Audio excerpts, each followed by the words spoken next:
eh bien, je sois un héros de la foi. Sois un héros, une héroïne de la foi. C'est ce que Dieu attend de toi. La Bible dit, sans la foi, il est impossible de lui être agréable. Il faut que celui qui s'approche de Dieu croit que Dieu existe et qu'il est le rémunérateur de ceux qui le suivent. Alors si je dis, pasteur assois, bien. Alors le pasteur assoit. Alors vous pensez que quand il vient, il ne sait pas que j'existe? Est-ce qu'il ne sait pas que j'existe? Comment peut-il s'approcher de moi sans savoir que j'existe? Alors si Dieu le dit, ce n'est pas le simple fait de venir à côté de Dieu, mais c'est de savoir de quoi Dieu est capable.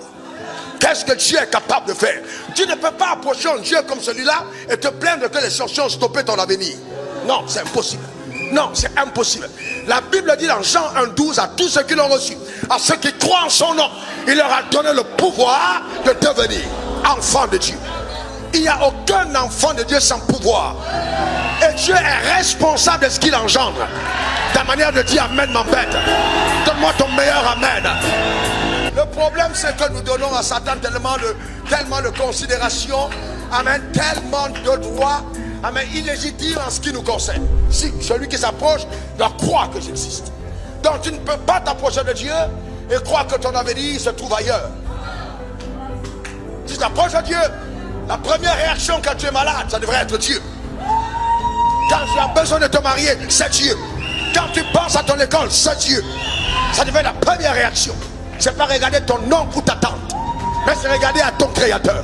Que celui qui s'approche de Dieu croit que Dieu existe. S'il y a quelque chose qu'un jeune doit apprendre, c'est la vie par la foi. S'il y a quelque chose qu'on doit donner aux jeunes, c'est la foi. L'apprentissage de la vie par la foi. Pourquoi? Parce que la foi est le seul lien qui te sortira de ton identité factuelle pour te conduire à l'identité prophétique. Donc c'est la corde, la bouée que Dieu t'envoie pour te donner d'échapper aux réalités présentes et de naviguer vers le rivage de ta destinée. Ça s'appelle la foi. Amen. Donc c'est par elle que j'arrive. C'est pourquoi la Bible dit, ne t'ai-je pas dit que si tu... Je crois au présent. Je crois au présent. Je crois au présent. Mais je vois au futur. Ah oui, mais entre le présent et le futur, il y a un temps.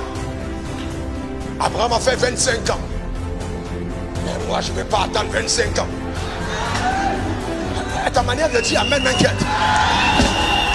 Parce qu'au temps d'Abraham, il n'était pas la lumière. Nous opérons avec la fréquence de la lumière.